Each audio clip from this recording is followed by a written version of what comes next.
Hello and welcome to another episode of the Joe's Art History podcast, a podcast which celebrates all things art historical every single day, be that painting, sculpture, architecture, jewellery, design, you name it, no topic is off limits.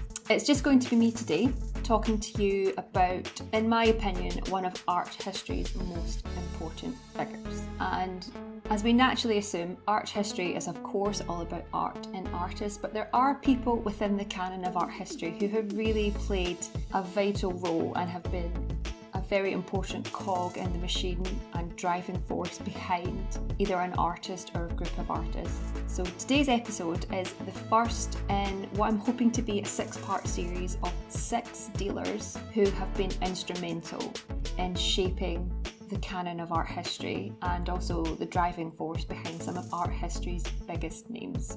Today I'll be talking to you about somebody who, depending if you've studied art history or not, you may have heard of him, but regardless if you have or have not, you will definitely have heard of the group of painters that he was instrumental in pushing forward, and arguably the reason why, or one of the reasons why they're so famous and well known globally today.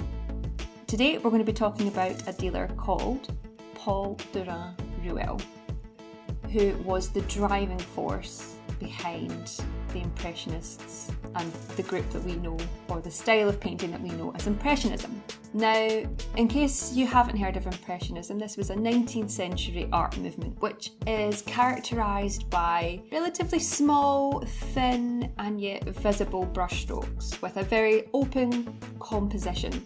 And some of the artists that are part of this group are Claude Monet, Degas, Renoir, Manet, and there's also a few female Impressionists as well, like Mary Cassatt and Beth Morrison, who are equally as important, but still a rarity in that time, and brought a different sort of take to Impressionism.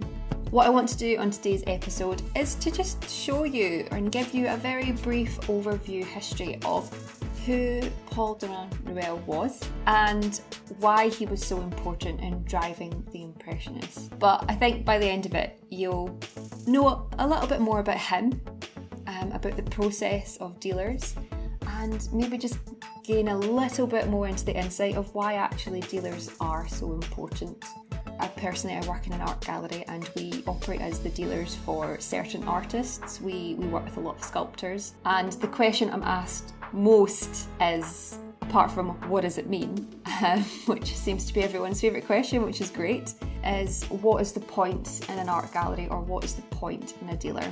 So what I'm hoping to do, and again I've got 6 people lined up who I feel, and I feel a lot of my colleagues and contemporaries within the art world will agree that these 6 people are just a snapshot of some of the really key people who have really shaped the art world and why it is the way that it is today, and also introduced techniques which today we think are very normal and very standardised, but at the time when they introduced them, were completely out of the box and revolutionary in their thinking and their processes. So sit back and relax as we learn a little bit together about the dealer, Paul Durand Ruel.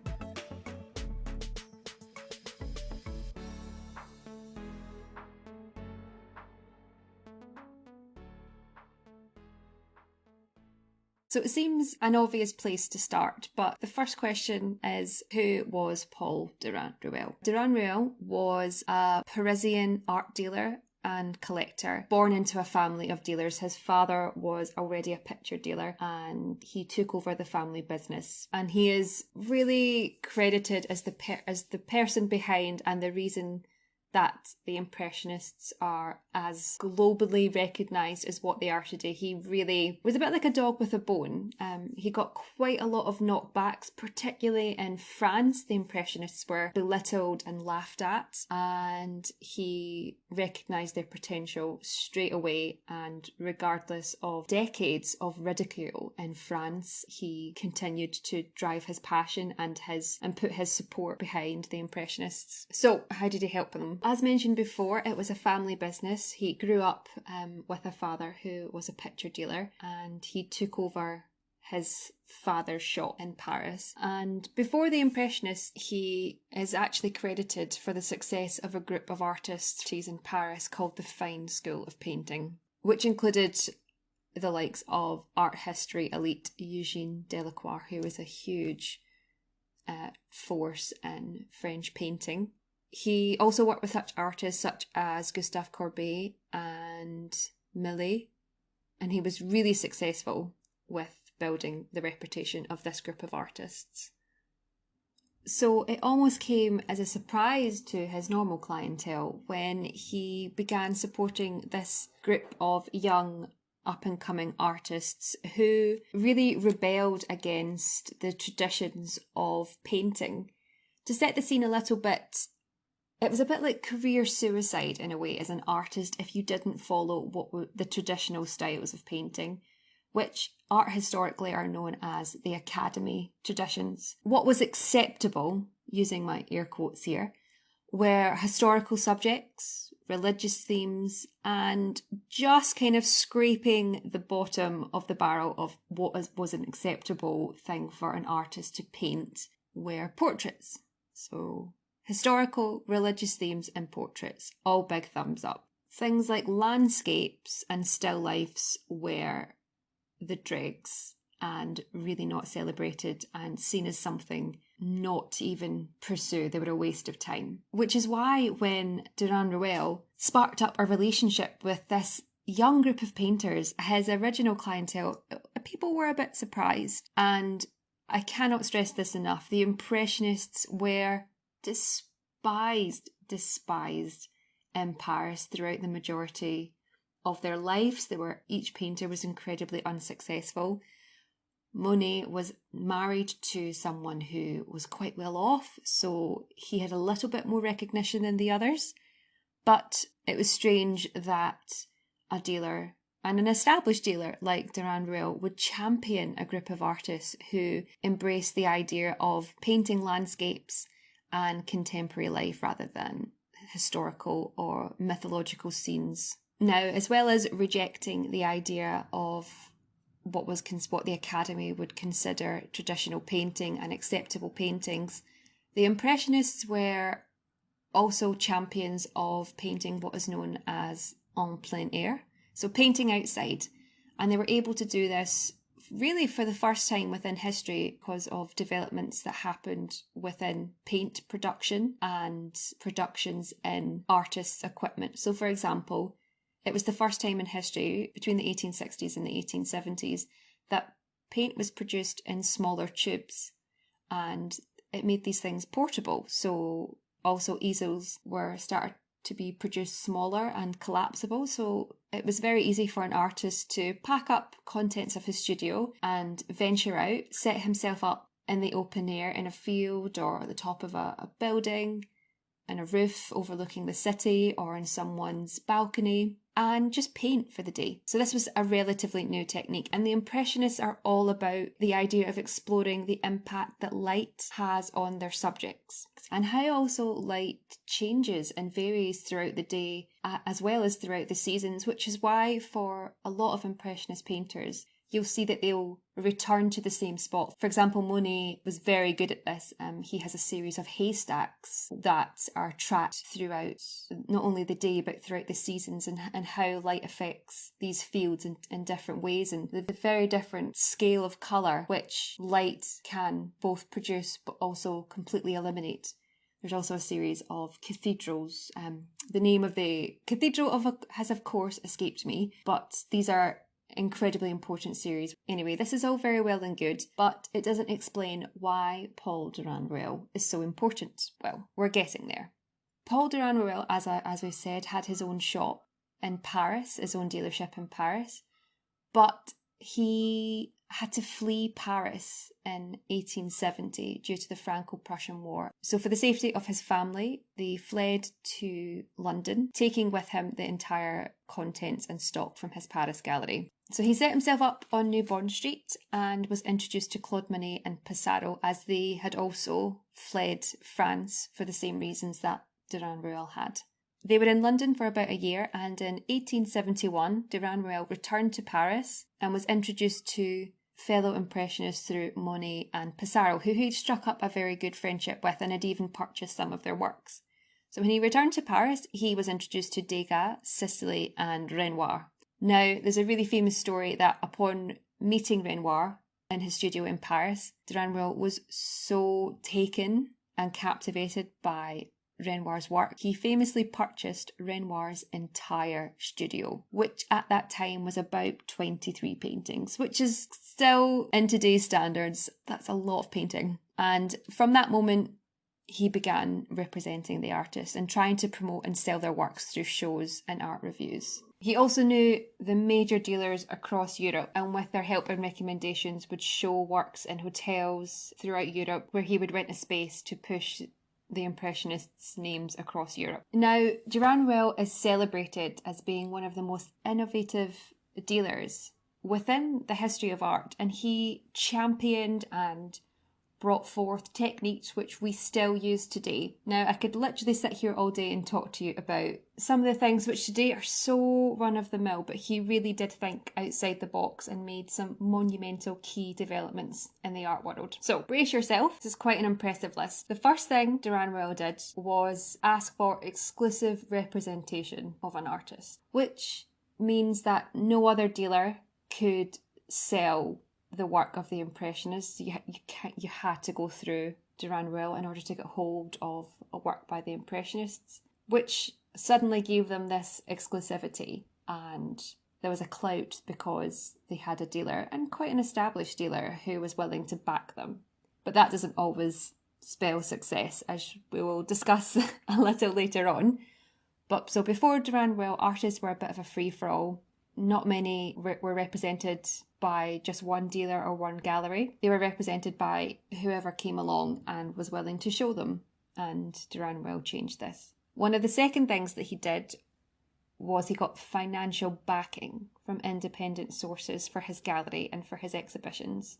So essentially he was one of the first dealers, or the first dealer, to get sponsorship for his exhibitions. If you go to any big exhibition today, you'll see an art fair, for example, as well.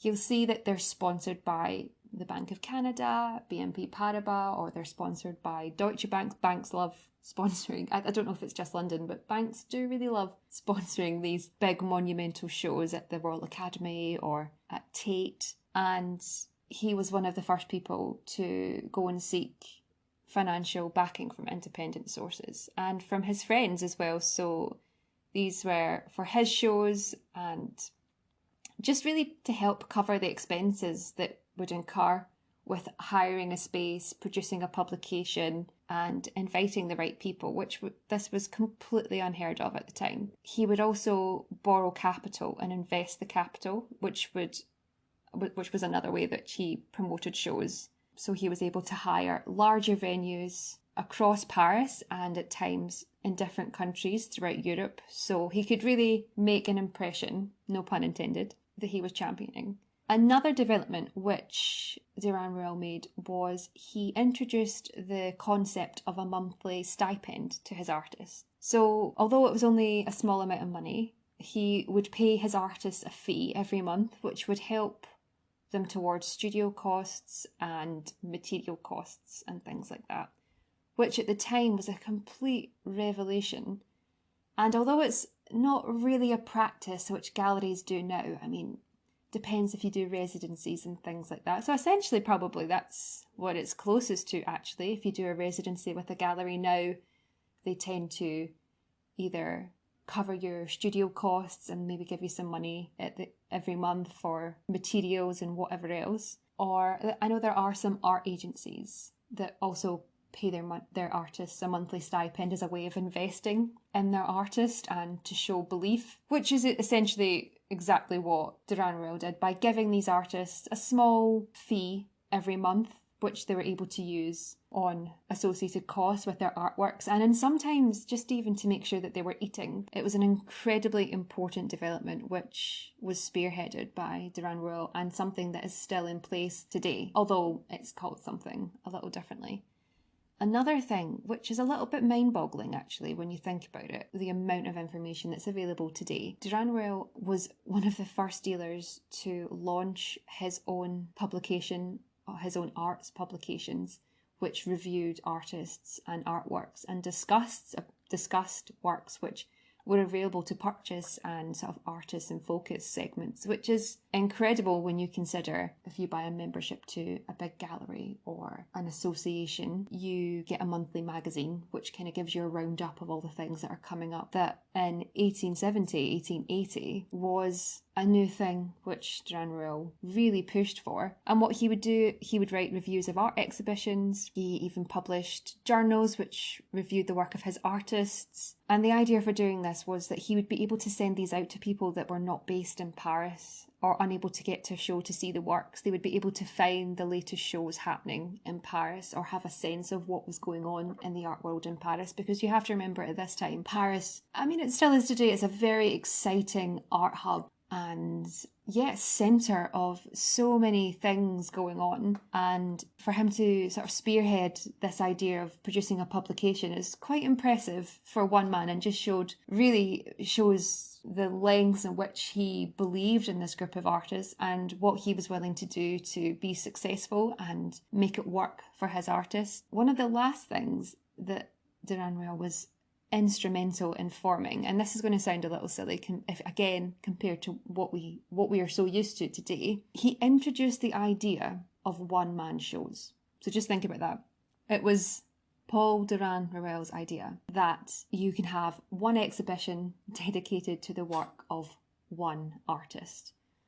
And that was because before that it was a case of safety in numbers, and group shows were seen as the right and proper way of showing artists' works. And again, that harks back to something we mentioned earlier in the podcast about the Academy of Fine Arts and the Academy traditions and styles. It was tradition that you showed works collectively, and every year, kind of like what happens in London, there's a salon, but we kind of know it as the Royal Academy of Arts Summer Exhibition, where it was open to a vast selection of artists, and you submitted your work and a panel of judges decided if it was good enough to be in the exhibition or not.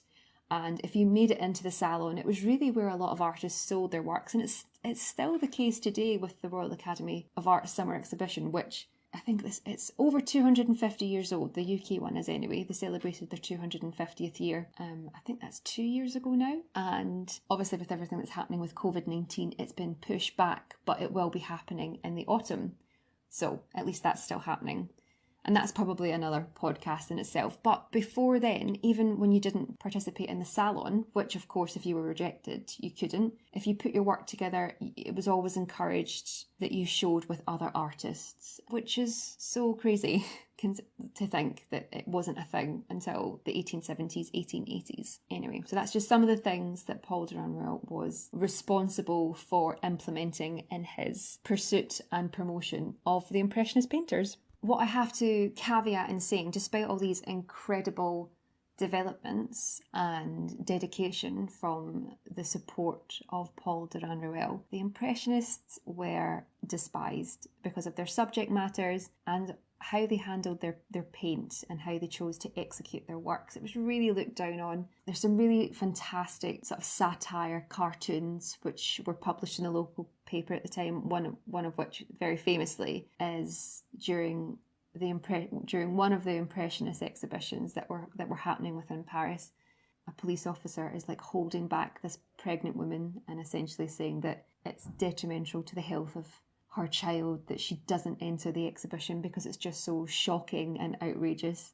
So just to give you a real sense of how hated the Impressionists were, it's just amazing what happens and how that can change. And the reason it's changed is because of what Paul Durand Ruel did next. So after almost 12 years of pushing the Impressionists when he came back to Paris in 1871, by 1883, Durand Ruel was really still trying to push them. He had done his shows in other countries across Europe in his big fancy hotels. He had his financial backers. They'd had a couple of solo one-man exhibitions and nothing. There was still no success. And although some things had been sold, realistically and financially, Durand Ruel was on the brink of financial ruin. Did he give up? No, he did not. He thought, right, okay, what can I do it's not working here? How can I change it? And I think this is what really sets him apart from a lot of people. He was very savvy and very business minded, and this is what I really respect about him. He started to look at international markets to see if it would help in any way at all.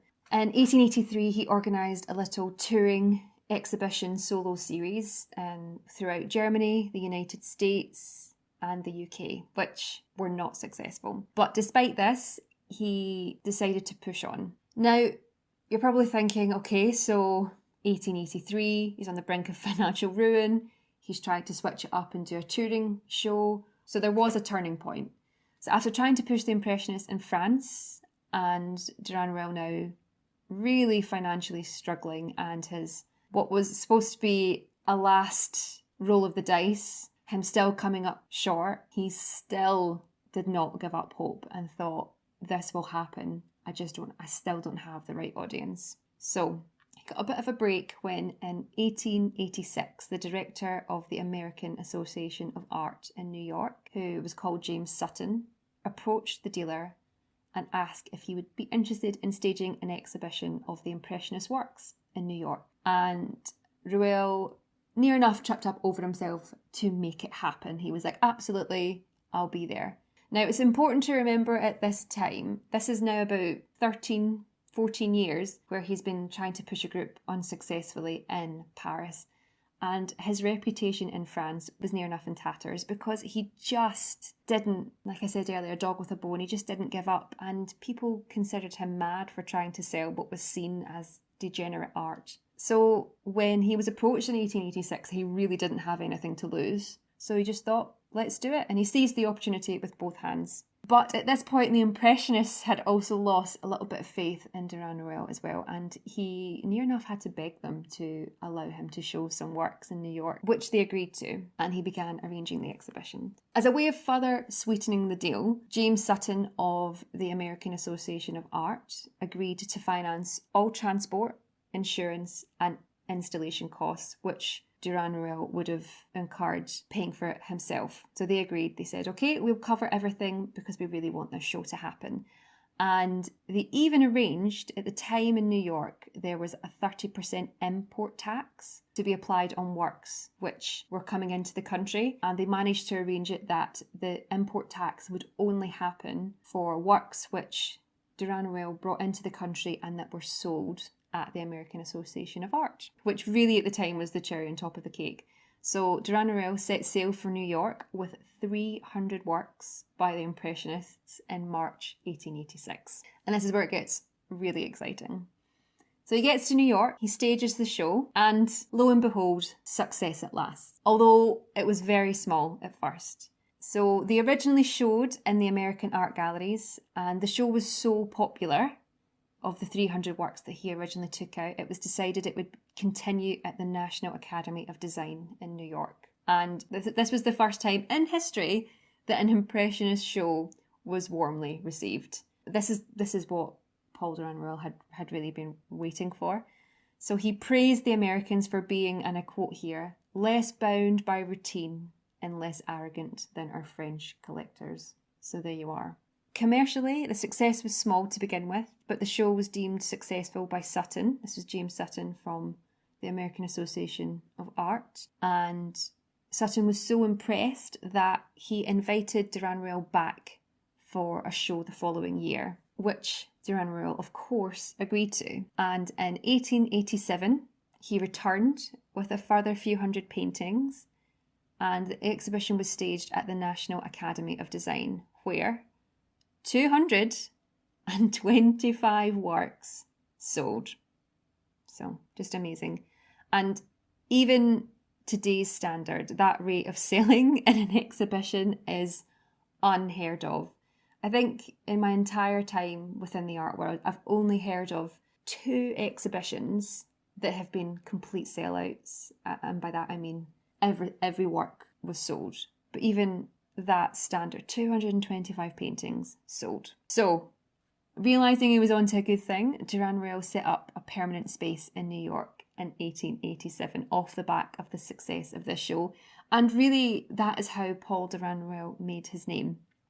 And he began setting up auctions where people could collect a piece of what New Yorkers branded the Durand Ruel School of French Painting. So they weren't even considered the Impressionists. You were buying from the Durand Ruel School of French Painting. After his success in New York, he then tried his hand at dealing in Germany. And his sons also took over the running of the gallery in the States. So he had 3 sons and they moved out to America and they ran the gallery there while he tried his hand again in Europe. And began dealing a little bit in Germany, where he identified that was a really important and key market in Europe, particularly Berlin. And Berlin is still a very important market today. And although with the success, finances were still a little tight, but he set up a space in Germany, and it took a further 10 years of pushing before the German museums and German collectors finally embraced the Impressionists and began collecting. Now, this wasn't enough for Durand Ruel, and of course he thought, let's go back to where it all began. So he returned to London and staged what is considered by art historians as the most important exhibition of Impressionist paintings to ever happen. And it took place in 1905 at the Grafton Gallery in London, where Durand Ruel showed 315 works by his Impressionist painters.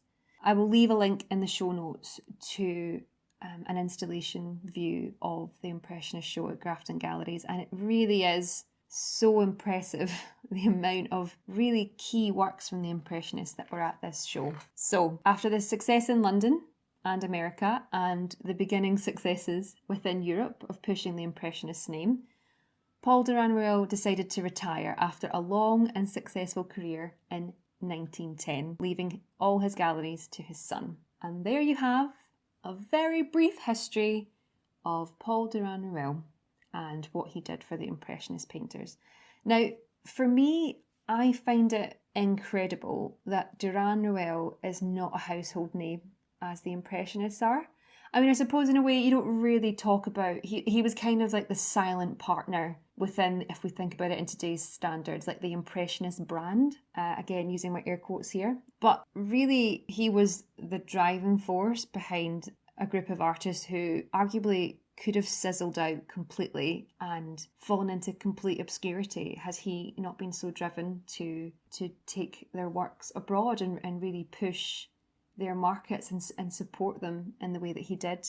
And that is why I think he is one of the most important dealers within the history of art. Paul Durand Ruel for me is the perfect introductory example of what a dealer has the power to achieve for artists, and stands to me as a shining example of, when it's done right, how the effects are long felt after the dealer and the artists are long gone. What I really personally admire about Paul Durand Ruel is his sheer determination and drive to succeed and push a group of artists who he just knew there was something special about them. And even if their country of origin hated them, they really hated them, he just believed in them and their art so much that he just kept pushing and pushing and pushing, even when he was faced with financial and career ruin, because people did think by 1882, 1883 that he was a madman for not dropping something that people were pushing. What I really admire about Paul Durand Ruel was that he was so resourceful and that he adapted his methods of promotion and selling to suit his new environment. I think that's why he is a shining example of an art dealer in history who quite rightfully earns his place as one of the most important dealers within the canon of art history. And I would just like to end this episode with some quotes from Durand Ruel, who once said, "Without America, I would have been lost, ruined. After having so many Monets and Renoirs, the 2 exhibitions there in 1886 saved me.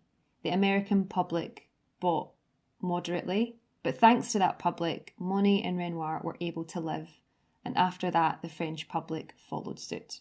it really was because of his American clients' openness and willingness to sort of break out with the canon of traditional painting and see them for what they are. And I read somewhere that there's something like 1/3 of Impressionist paintings in the US, and that is largely due to Paul Durand Ruel. Another thing I would like to say is that there is quite a lot of material on Durand Ruel. There's several books, and he was also the subject of a major temporary exhibition at the National Gallery in 2015 in London entitled Inventing Impressionism. And the exhibition actually became a little documentary film called Exhibition on Screen, The Impressionists, the Man Who Made Them. Became a few episodes on ITV. So, but he has been the subject in more recent years of discussion and celebration and recognition for how vital he was in pushing Impressionism. So I've decided to talk about Paul Durand Ruel because for me, there are 6 dealers within history. I mean, there's a lot more than that, but I've narrowed down 6 of my personal favourites who are really key.